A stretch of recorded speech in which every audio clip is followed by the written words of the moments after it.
Hey, this is Line Break Rugby. You've got your host here, Charlie, otherwise known as Sav. You've got Alex, and you've got Wallopy Joe or Ed doing things. Hello. Hello. It's been a while, isn't it? It's been a bit of a while. Yeah. So you might notice immediately, I don't actually know if this is going to be... Because usually it cuts off the first 30 seconds of the podcast. So Why? maybe we introduce it again. So I'm Charlie, we have Alex, and we have Ed. So I've done it twice now, so that'll be fine. You should be seeing lots of fireworks on your screen, and there's a reason for those fireworks. And I bet you can all guess. It's because yeah. Is it because Rocco has been called up to the England squad? Maybe. I mean, Yes, that's also what it's for. nothing else has happened. Absolutely nothing of note has happened at all. Oh, fireworks already exist. Choose a different name. So basically, Exeter, for the first time in their history, have managed to get to the last 8 of the Champions Cup. Look at those fireworks; they look so damn good. And we're very happy. Alex, do you want to find out what happened today? What happened today, other than what? So I mean, didn't you just tell me what happened today? Well, no, I need to explain it in great detail, Alex. Okay, all right. up blow by blow. Kind of play by play, I suppose. So what happened today was Exeter went into today's game of rugby with almost, if I was to give it a percentage, I'd give it a 5% chance. Hold up. Maybe less. You've got to say first who they're playing, and then you can start building up what a loss. Well, no, they went in today's game with a 5% chance of getting through to the next stage, to the quarterfinals. Okay, They went in today. They're playing against the Ospreys, and they. What did you say? Nothing. I'm just trying to get my. I'm just trying to piss off some demographic as early as possible. So. Oh, we do enjoy. You do enjoy pissing the Welsh off, don't you? And CC's not here for once, so he can't even defend them. It's not like he would anyway. Oh, he would sit back and let it all happen. Just gently chuckle in the background. So essentially, they went in today with a very, very small chance of getting through to the last 16, I suppose. No, last 8, because I just said it's the last 8, and I'm actually the one that told the sub that for some reason. Yeah. Anyway, so what ended up happening is if Clermont win, then they went through to the next stage. Or if Clermont got a losing bonus point even, then they went through to the next stage. Right? You got that. Now, if Clermont didn't win and didn't get a bonus point and Ospreys won, then they would go through. Right. Exeter had to win with a bonus point, and they had to make sure that Bordeaux beat Clermont without Clermont getting a losing bonus point. They had to somehow sabotage Clermont. Essentially, from the other side of Europe. So And what happened is we beat Ospreys because James Short is amazing. I think, Ed, are you listening to the podcast? Yeah, I'm talking. It's really confusing me. Right, so James Short is amazing and should play for England, and essentially ran 2 amazing tries in on the left wing and made sure that Exeter got a bonus point win. But there was a point at the end of the game where Thomas Waldron was given man of the match by Sarah Elgin, who's the BT interviewer at the end of things, and he was told, "Oh, you've made it into the quarterfinals of the Champions Cup," and Thomas Waldron responded by going, "Well, that's a nice bonus from today, but I really think that we did well on the pitch." And he just didn't react at all to it. He didn't seem to, and I think she was a bit like, "Huh, you've done quite well, so congratulations." Oh, Tommy. The time He just wanted to get back to the table. Look at all the food on that he table. wanted to get those dominoes. I'll find the picture now. He had some. They got 4 stacks of dominoes. 4 stacks of dominoes. That's his pre-workout. Then you got the Just bars to keep him going. Have they got bars of things? Looks like it. I mean, that whole table is just a product placement fest. Oh dear! If I just sold something on Reddit. Yeah. Oh. Yeah. God. They're on to I you. just got the picture and was like, oh, this is a cool picture. Right, let's have a look. I'm going to save it. Actually, I've already got it saved. I don't know why I need to do that. So Exeter got through, and so there's there's 5 English teams and no Pro 12 teams whatsoever in the Champions Cup now. Yeah. And Quins and Yes. Saints and who else? Essentially, everyone got through to a European quarterfinal apart from Bath, Worcester, and Wasps. London Irish. Oh, wait, the Wasps. No, Wasps Wasps through? are through, yeah. It's Exeter Wasps in the quarterfinal. Yeah, Wasps are through, yeah. Yeah. There you go. So Pretty good. Not bad. English rugby, although apparently shit, is doing quite well. Doing well in Europe. It's doing well in Europe. Doing well in Europe. Where the fuck have I saved this? Do we know the Challenge Cups quarterfinals? Who's playing who in the next round? Oh, Or in the knockouts, rather? the big question. The Challenge Cup. Well, that's because you're both Quins fans, so you both care about that, don't you? Your mighty Champions Cup. There are still other teams, and Harlequins, while not doing particularly great over the last few seasons, have at least made. I mean, if you ignore the terrible, awful, shite loss to Montpellier over the weekend, they've played quite respectably this season, and so I'm just wondering how respectably they've managed to do with regards to the quarterfinals. Is that so much to ask? I would say your entire introduction to this podcast was a warning of Exeter for I'm their really victory. confused. Your mic is messing me up, but we're just going to keep on. We should have used Skype because you said I couldn't use my tablet because Hangouts wasn't working on that. The only thing that has Hangout that isn't my tablet and has an actual microphone, and so Wow. it's your fault. Look, I think the public are really glad that we are back, and the fact that we've been so radio silent for so long, and this is what we come back with. They're just I going to be made over the the moon. point that Guys, Skype. the championship pool, European Rugby Challenge Cup is the semi-finals are Quins versus Irish, Oh. Grenoble versus Connacht, Sale versus Montpellier, and Gloucester versus Newport. Wait, Irish did make it. Yeah, that's what Oh, I'm saying. Yeah, I didn't think. Yeah. oh, so it's Quins Irish. You should win that one. Wow, fingers crossed. Fingers crossed. Yeah. Hot off the back of beating Saris and other Well, yeah, games. let's try and forget what happened the week after the Saris match, shall we? Yeah, we just yeah. Do. So yeah, it's been. So you've not watched any rugby, Alex, which is kind of. I've spent. It's because I don't like. I haven't. I'm guilty of not paying as much attention to the European Challenge Cup this year as I normally would. You're So- what is known as a absolute sicko, You're like a filthy casual. filthy cat, He's one of the ones. absolute filthy casual. Filthy casual. Oh, here's the picture. I've got to know who exactly is it that I mean I know that the French have this whole shtick about not winning at home, which is bizarre. Yeah, but oddly Clermont considered. were at home.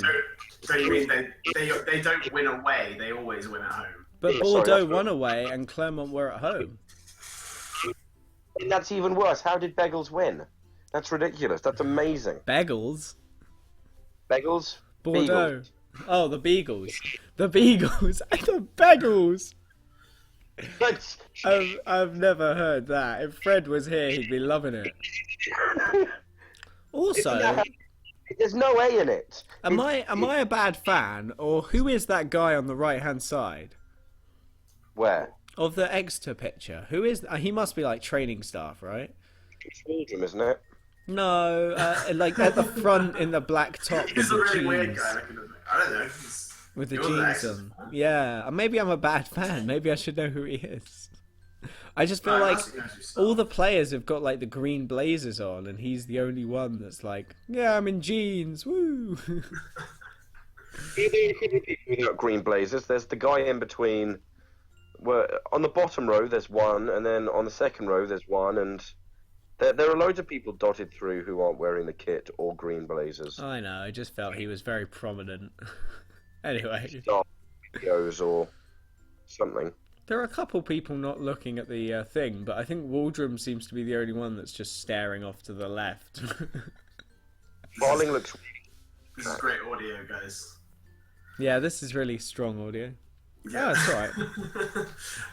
Well, okay. So obviously we've been quiet for a while, yeah. So maybe a good place for us to come back would be talking about what's coming up. Obviously, in the near future, the greatest rugby tournament in the world. Oh, that actually goes quite well because I can now officially announce that at least myself, I'm going to the Calcutta. So You know, at So am I. least.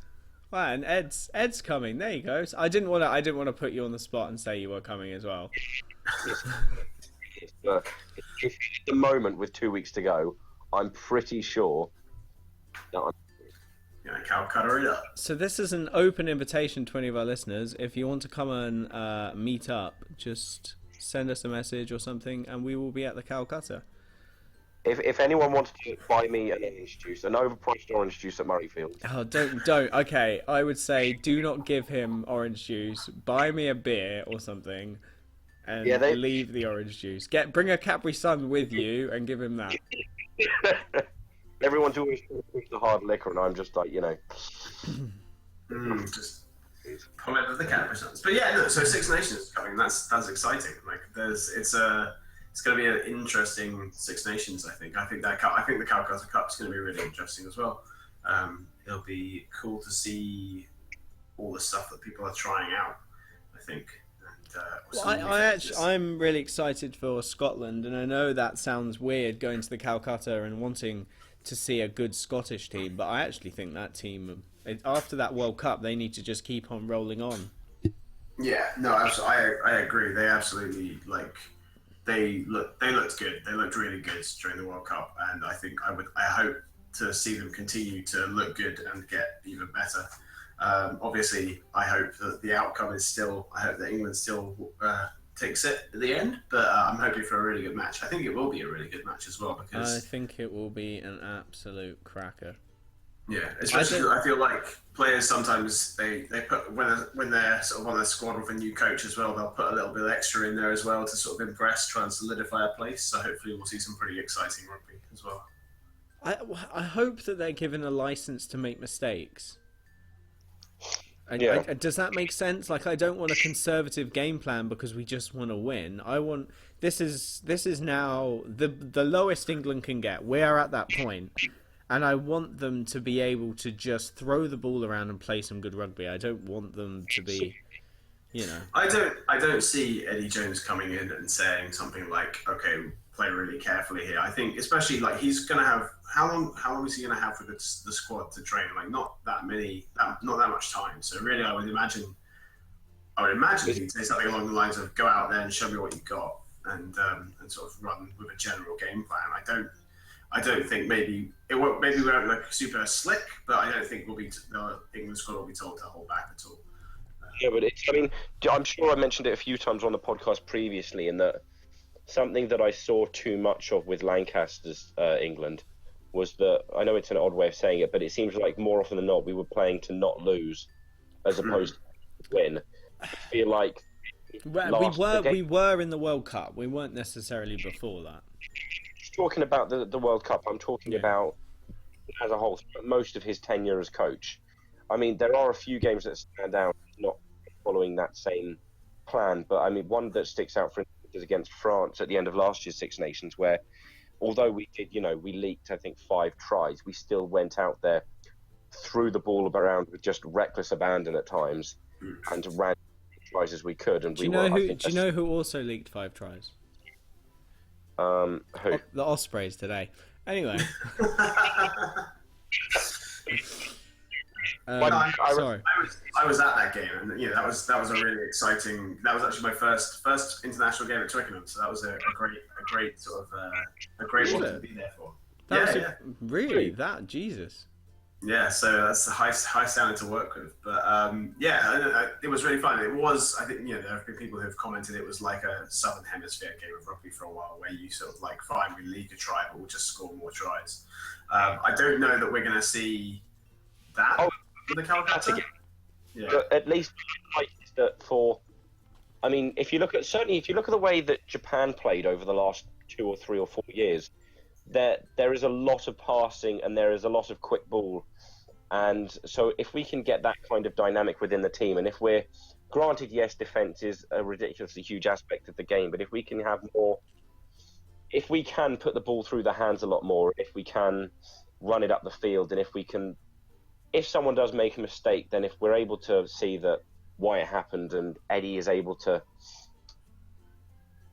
if he can actually coach the team, which I'm not entirely sure how much of that we've seen recently, then if they make mistakes, but if we can have that fluidity in the team, Yeah, I'm on sides with you there as well. I think because there are a lot of people talking about how sort of Eddie Jones, like, look what he did with Japan.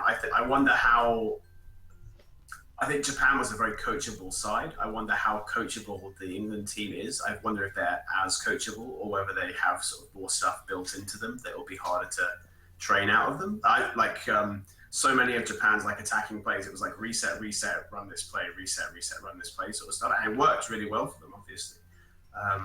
I'm curious to see whether we sort of see that sort of element in England or whether it will be a little less structured.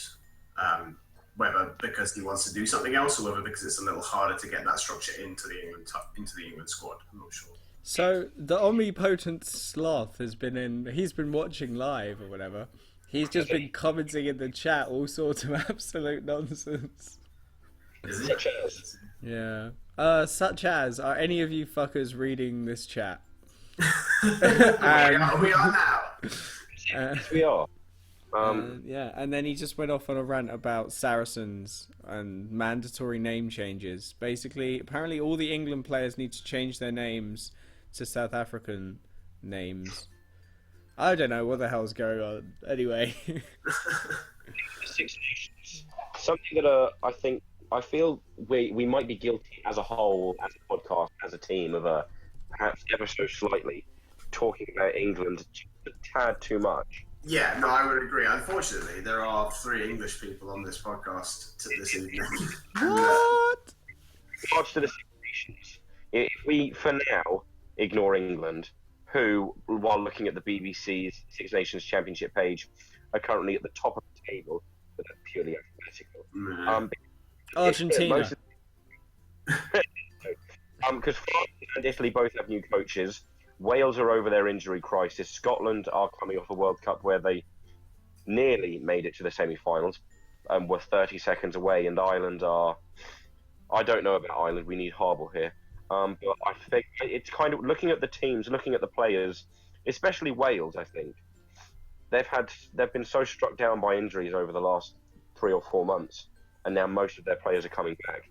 It's looking at every single team individually. It seems like it's only going to cause the Welsh disruption to have all of their players back. Let's be honest. They've got used to not having anyone. Okay, the under-20s were doing quite well. I wonder if all of that disruption during the World Cup hasn't meant that now they're coming to the Six Nations with much more strength and depth in their squad, or at least more experience in their squad, and they sort of know that they can play people in these roles, in these high-pressure games, and they will do well. And I don't like that. I don't like a confident Wales. I love a confident Wales. Are you kidding me? A confident Wales is great because then you beat them. Well, it's when they're full of injuries and they're like down and they're like, oh no, we're gonna lose. Then suddenly the Welsh Dragon starts to roar and they win a game, and it's like, oh, shut up, Jesus. That's when you're in trouble. When you think they're down and beaten. I mean, in terms of I think it's hard for me to be like who's a standout team here. Like for the Six Nations, like I think Italy is at the bottom. I think that's by a long way. Yeah, that's the only one that there's an easy call to make there.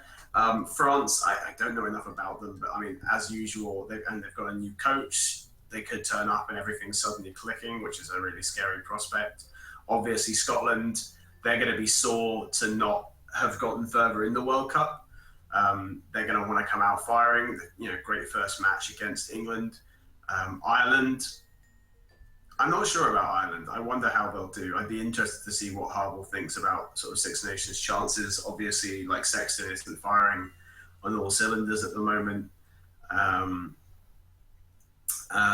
and Wales, yeah, as I said, little intimidating. But sorry, Ed, I cut you off mid flow. Sorry to jump in there. Do you want to finish your point? He doesn't know what his point was, and I think is Ed gone? Ed's muted. Ed's muted himself. Is he muted My himself? point was... Oh, there we go. No.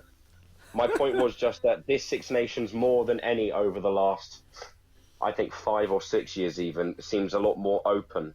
And we're less likely to... I don't think we're going to see a Grand Slam at all, and I think we're going to see a few games of... It does, because we're going to see some... We're going to see some 1-3. scrappy second-tier rugby games, you know? No, I don't... I think we're going to... With the teams coming through as they are, I think there's a lot more space in it for more of the teams to be winning 3 out of 5 rather than 4 and 5 out of 5. So I think this will come down very much to points, or points difference rather, than an out-and-out winner. So do you think... Okay. Yeah, go on. I think that's quite exciting. Like sometimes you do feel like watching the Six Nations, and if there is one team that is almost like inevitably rolling towards a Grand Slam, obviously watching it and the sort of the excitement is about whether someone's going to spoil that Grand Slam for them. But when you have everyone is basically competing and the points difference starts to matter a lot more, I think that can make for a really exciting tournament. Like I'm definitely not saying like it's going to be a bad tournament. I think this is going to be a really good tournament. I agree that it's going to be... I think Omnipotent Sloths... I'm going to call him Sloth from now on. He said least important Six Nations in the next 4 years. And I'd agree with that, but I'd say that it's going to be the most exciting Six Nations. I don't agree. I reckon it's... I would say the least important would be not this year's, not next year's, but 2018's. This year's, I think... But... No, let me explain my point. This year's, I think, is important to show where teams have gotten back to after the World Cup. It's not exactly pivotal, but it'll show a lot about where teams are. Next year's Six Nations is extremely important because of the Lions. That's where it will come. The 2019 Six Nations is going to be a World Cup year. So the one that doesn't really matter as much as the other 3, I would put out as being... 2018. Well, no, I think this one's going to be the most exciting and possibly the least important. I think 2018 will be... Everyone will be going, oh, there's a World Cup nearly coming up and everything, and everyone will just do that thing. So I think this one is the least important, but it will be the most exciting. And I hope, and I'm a little bit annoyed that Slade's not involved, but I hope that Daly and obviously Wade's not going to be in it, but now Rocco can really show some skills and do something special, because I think... How is Noel's injury? Is he out, or does he look like he might come back? I tell you what, I've got a red phone that just goes direct to Baxter. I give him a call, and once I've heard back, I'll let the podcast know. But honestly, his knee, I don't know, his knee freaks me out a bit, because they said in one of the... I can't remember what they call it. I suppose it's a press conference. It's not really. He's just chatting to Chiefs TV on YouTube. But he said, essentially, we hope it's going to get back to its former strength. And the worried for me is that it's a hope. Like, will it ever actually get back to its former strength? And that's a little bit worrying. Of like Corbiciero's knee, and it's going to be kind of Schrodinger's knee every game. But he's already at the point where he can't play on a artificial surface because his knee. So he's already at the point where it's affecting his rugby, and that's worrying, to be honest. So who are our wingers then for the Six Nations aside from Watson and Rocco? Watson and Rocco. Yard, yes, he's in the team. See, I'd have Watson and Rocco. Yard ball in hand is really exciting, but I think defensively, and if it ever comes down to him having to put a kick through, he's not bad, but it's not the most flowing kick I've ever seen in my life. Yeah, no, I think he's been found out defensively in a couple of... Oh no, he's been concussed, hasn't he? What, Yard? He was out for a while, but he's back now, I think. No, he got his face smashed in at the weekend. Yesterday. Okay, see, this is why I need to watch rugby. Yeah, no, Yard might be a problem, because did he go off? Like, he was out cold. Past his HIA, was after the. Or I don't think I watched that match. I think I've tried to excise it from my memory because of how bad we lost. He didn't come back onto the pitch, but that makes no sense if he passed the HIA. He might have passed the HIA after the 10-minute period. I suppose. HIA, but I mean, even as a Harlequins fan, I would have picked Rocco over Yard anyway. Yeah. I mean, some of that might be sentimental, but it's just after how I've seen Rocco play in that one test for England years ago. But it's a weird. So like, I actually really rate Yard, but I have a kind of it's not a fondness, but as in like, I've played with him before at schoolboy level, so I mean. I you know, it's not really a fair comparison because it's interesting for me for him to play, and obviously if I've played with him, it's like, oh yeah, look, there's someone I know that's playing. He's now an international standard winger. Why aren't you lining up as number 10 The in international standard 10? Because I was never at. To be fair, I was never at that level, but there was him and Daly were always. And to be fair, yeah, and George Merrick is playing for Quins at the moment. Those three all know each other really well. We've got quite a good in the team, don't we? Because we've got a few that have played and won under 20s together. And well, there was a long and Clifford. Sorry, I played with Clifford as well. Yeah. Clifford and Daly, I would have said, were the two that were definitely going to make it as international stars. Yard, I think everyone always thought that he would drop off because he wouldn't be the fastest forever, but he's still pretty damn quick. So Clifford should start as our number 7. But Clifford and Daly, definitely, those two were always standout players. I mean, we've moved on to England again. This is really bad. It doesn't matter. Right, so moving away from that, what about Fireworks. Fireworks there. Who else is playing that first weekend for the Six Nations other than England, Scotland? Wales and Ireland. Yeah. Wales, Ireland, Italy, France. Okay, so it'll be quite. I think the Italy-France game might be quite interesting, just as a chance to see how France are going to play. It's an even year, so France are playing at home. They've dropped Bastereau. Yeah.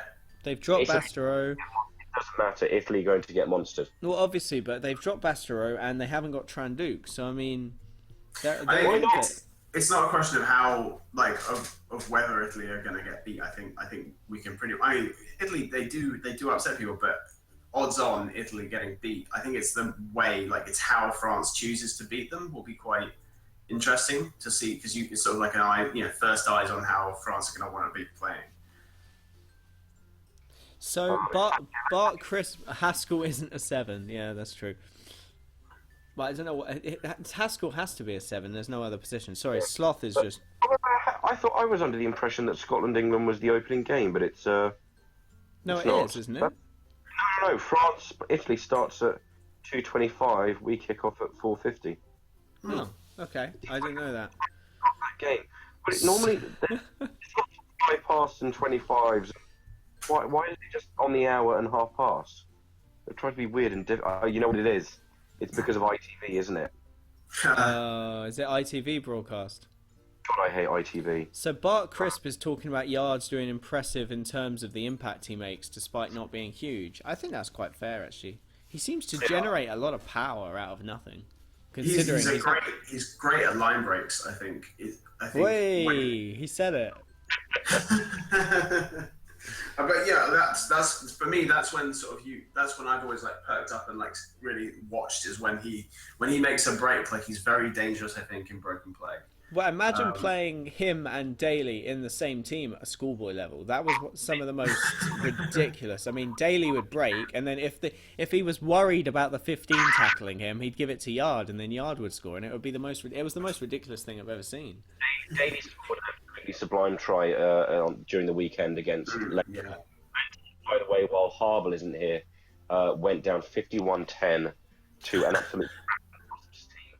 It was very fun to watch. And Harble, in response to Leinster losing 51-10, went into a drunken, fueled, mad rage and started spamming all of our chats with "Help me." Yeah, I don't think I've ever seen the Slack chat so confused as when Harbaugh went on his bender. He just, I don't know what was happening, but he was drinking far too much with some of the other Redditors. See, there we go, alienating another portion of our fan base. It's just Who, the non-Redditors or the non-drinkers? the ones that I'm sure there is a part that drinks a certain amount, and then you've got the Harballs of the world who I'm associating them all with. Oh. Sorry, we're going with this picture now, because I like it. What picture? I don't know, it'll come up on the stream in a sec. It's the France picture. The one, it's basically a picture. Fred sent us a picture of himself that we wanted to use on the website. Oh, that's Fred, isn't it? Yeah, he wanted us to use it on the website, but, you know, streaming's good. That's Fred, yeah. It's in no way a stock photo of a Frenchman. The Tuolangi meat and two veg. We could have. Isn't he? Will he be playing? Does anyone know? He played at 13 this weekend, didn't he? He did. He scored a try. There we go. Alex has heard of some rugby. I'm looking at Twitter. I'm looking at BT's Twitter right now. Actually, there's a clip of it. It's a pretty decent. Like, it's not a. He actually runs it in. Like, it's not a battering thing. He gets the ball and he outpaces, only narrowly outpaces. So he does outpace him. No. 3 people watching. This is chaos. Oh, it's, I'm by the way. they're talking about Tuolangi's meat and two veg on the chat, which is, you know, fair enough. Right, has it been in the news recently? I don't know. No, the picture of it was displaying quite nicely. Oh, the picture of Declan for some reason is really red, so that's the wrong picture. Oh, Yes. if we're talking about meat and two veg, I'll put that picture up. You guys will enjoy that in a second. Got the picture. Be done with it. Honestly. No, wait. We were going to talk about something. Oh, the front row, because as we know, Wallopy Joe is a front row specialist. So we're going to talk about the idea that, well, Dan Cole and Marla. There seems to be a lot of chat on the sub that Marla needs to move on. It does seem to be getting. I don't know if it's just because people talk about it a lot now, but I really can't not see Marla boring in at every scrum now.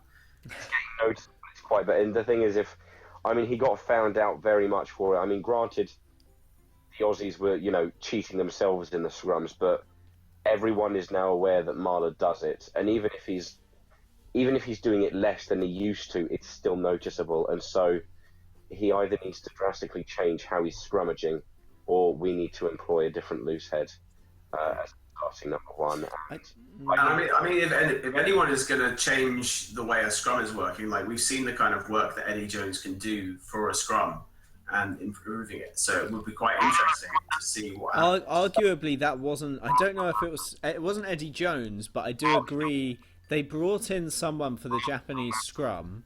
And he was the guy who stood on the backs of the props, right? Yeah, and he absolutely, because he noticed that they were all barrel chested and none of them had any back. There were no muscles in the back. So I mean, that seems to be a different thing. I think England might have the technique, but I agree that if anyone can change it, maybe the team that Eddie Jones will bring in will help. Best loose head at the Six Nations. Front row seems very competitive. Who's the best front row? I think that Ireland have a pretty good front row. I'm trying to think. Oh no, the French. The French actually have the best front row. But it doesn't matter if the French have the best front row because rugby's kind of moved on, and we're not doing big forward packs anymore. We're just doing impact stuff. So being slow and strong isn't as helpful as being dynamic and powerful. Wallopy's disappeared off mic again, but he's saying Mark Del Masso. I'm still here if you can hear me. I don't know Now whether... we can. Oh, there we go. Mark Del Masso was the coach who was working with Eddie Jones in Japan. Oh, okay. He's now retired, though, I think for health reasons. Oh, okay. Possibly cancer, but I'm not sure. So Bart Crisp, the problem with Mako is he cannot last longer than 60 minutes. The man is not fit enough. The Vunipola family are not fit enough to last that long. There you I go. mean, we've seen that. We've seen that Billy can. Billy lost a lot of weight, and he's a lot faster now. I wonder if Mako's going to get a similar treatment. So Tom Young's everyone. So the rumor that Tom Young's can't hook wasn't because he can't hook with his feet. It's because he's very He's against it, isn't he? well, his bind and everything is just really annoying. And apparently, props it's hard to play with him. But everything he does in the loose and everything else makes up for it. That's the idea. But if Eddie Jones has decided no, it's not worth it, then they're going to put someone else in. I think. Well, the whole if you thing can't do about Hartley comes in as well. Yeah. Well, especially if Hartley's going to captain. Hook has two main jobs to do, and that's throwing at the line out and hooking the ball. And while it is very, very obvious that he does actually do these things at Leicester Tigers and fairly well, because I think in the Premiership he does have a slightly better record than Hartley, it's never really shown through at international level, which is a big issue when you're playing for an international team. Because there are a lot of players. Yeah. I mean, granted, his work in the loose is second to none for most of our front or most of our forwards. No, well, that's a bit much. But if he, just because he can work well in the loose doesn't mean he gets a pass for being shit at hooking the ball and throwing at the line out while wearing the red row. So I'd agree with Sloth that Jamie George is the future and that Hartley needs to actually not teach him the discipline, obviously, but mentor him in such a way that his hooking skills are actually just getting better and better. Because you can only learn so much from Shout Brits at Sarries and whatever, because they're different players. And who's ahead of Jamie George at hooking at Sarries? I'm not sure. All right. Well, we don't know. I wasn't sure. I thought Brits might have moved on, so I'm not 100%. Brits is still there. Because Okay. there was that picture of him hammering a Guinness recently, wasn't there? Oh yeah, of course there was. Maybe he's the number one hooker then. Or is it? No, it's not Duplessis. Anyway, whoever it is, I think Jamie George needs a mentor, and I think someone else I was remembering needs a mentor to actually just bring them through. And it might be Itoje, to be honest. Itoje needs someone to bring him through. Oh no, Clifford. Clifford needs a 7 to teach him to be a 7, and we don't even have one to teach him. Ignoring the fact that the old 7, the old England 7, is on his team at Harlequins. Yeah, I know, but that's not the 7 that, I'd rather, George Smith or someone to teach. It's, you know what, Eddie Jones has started something, and I think he just needs to stop taking very small steps and just go the whole hog. He's got George Smith in. He's not allowed. He's not allowed to. No, if not just bring them. Okay, maybe not bring them in, but he's bringing Wilco in to coach kicking, and he's bringing Smith to be around the fringes. So I assume that's to teach fetching and just generally how to flank. He just needs to get in touch. Oh, and Steve Borthwick's coaching as well. But he needs to just get in touch with Jason Leonard and Steve Thompson and Josh Lucy and Ben Cohen and Jason Robinson and Simon Shaw. Just give them all a quick phone call and say, I'm sending someone up to you for the weekend. Can you just, boss them about a bit? And just get the old England, the legends, the ones who are actually really bloody good. Martin Johnson. I don't think something like that. I don't know how effective something like that would be, especially with there have been, like the idea of, maybe it was been around, but the term jackling. I didn't hear the term jackling much until 2 or 3 years ago. Yeah, some of these players that you're mentioning they're genuine greats of world rugby, but they're 15 years out of date or they're 10 years out of date. It's not that they're out of date. It's just they've just been on the wrong side of the whitewash for too long. Well, and they also, they play a different game. Like, you give rugby 5 years, it changes. Like it's shifted somehow. Like a trick that used to really work for you might not work anymore. And not that they don't have useful insights from a mentality point of view, or some stuff, how to make a line break, something is quite relevant. But for fetching or something like that, I don't know. Bringing in an old England great would be as helpful. I don't know how true that might be. Stop trying to destroy my dreams. You just want to see all of that England squad back together, but just wearing coaching kit again. Just get Johnny back playing again. Put him in the 10 shirt, and everything Just will sneak be him right in. with. He needs to get 3 more caps, and he can be part of the 100 club, and then all is well. Wait, who didn't get 100? Wilco. Wilco has got 97 for England and the Lions. Oh, it's sickening. And the Lions. It doesn't really count then, does it? It's just 91, I think, just for England, or 93. Well, it's not worth it. Then bring. That's just one season. He can come on in the 79th minute, kick the winning drop goal for every single one of those matches. Yeah. Right. We probably need to wrap this up because I need to go to bed. Some of us have work in the morning, you know, guys. Hey, I have work in the morning. Oh, sickening. He has a job. Wow. I've had the ending music playing the whole time in the background, by the way. How about some non-England centric closing thoughts? Boy, sure is Southern Hemisphere-y.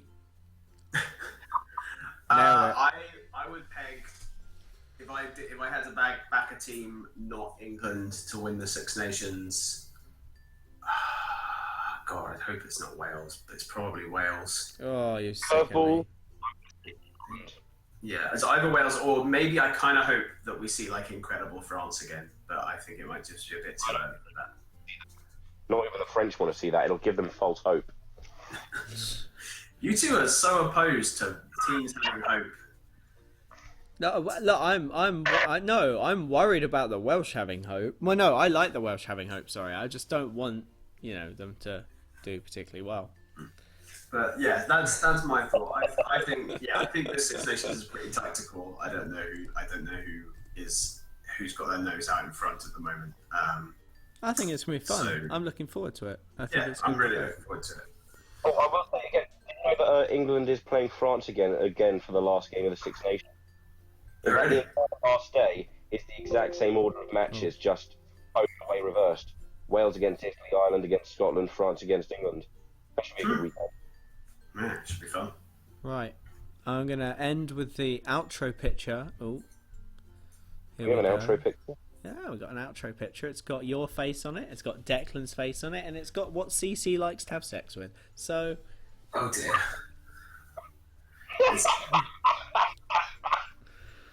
Thanks for listening, everyone. Yeah, I'm gonna turn up the outro music now. That's been playing the whole time.